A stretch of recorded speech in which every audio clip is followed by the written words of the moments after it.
ग्राम प्रधान और सफाई कर्मियों की साठगांठ तो जग जाहिर है। ऐसा ही कारनामा अजमतगढ़ ब्लॉक के समुद्रपुर के गांव में सामने आया, जहां ग्राम प्रधान के आशीर्वाद से गांव में तैनात सफाई कर्मी मौज काट रहे हैं। वहीं गांव की हालत भगवान भरोसे है। गांव की नालियां तक ओवरफ्लो होकर रास्ते पर बह रही हैं।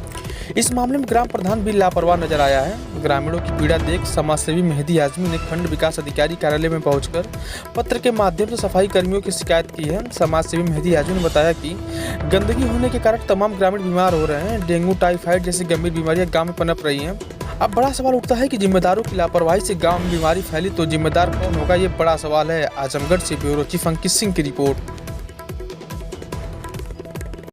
सर पूरा परिचय बता दीजिए पहले। जी सर, मेरा नाम मेहदी आज़मी है। मैं भारतीय पर्यावरण मंच से बिलोंग करता हूँ।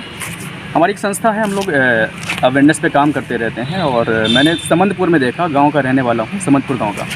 तो वहाँ पर सफाई का कोई बंदोबस्त नहीं था। ग्रामवासी ने बोला कि भाई प्रधान जो रिजवान प्रधान जी हैं, यहाँ पर सफाई कर्मचारी आते हैं और उनके घर से वापस चले जाते हैं। तो मैंने कई मरतबा उनसे बोला, भैया सफाई के लिए कुछ कीजिए आप।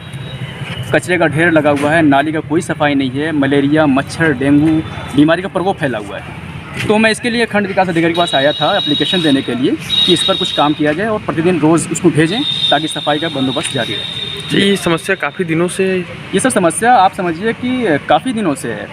हमारे गांव के कुछ लोग यहाँ पर खड़े भी हुए हैं, इनसे आप पूछ सकते हैं। काफ़ी दिनों से कोई नहीं आता है। कभी आ भी गया किसी के कहने पर तो यही बोलते हैं हमारी ड्यूटी नहीं है समंदपुर में, हम बस तो चले आए हैं। कभी ड्यूटी बोल देंगे हमारे यहाँ ड्यूटी नहीं है। तो मैं विकास अधिकारी जो हैं हमारे खंड विकास अधिकारी, इनसे पूछना मैं आया था कि आखिर हमारे यहाँ ड्यूटी किसकी है, आप किसको वहाँ पर नियुक्त किए हुए हैं जो साफ़ सफाई का बंदोबस्त कर सके। मैं इसीलिए मैं आया था सर के पास।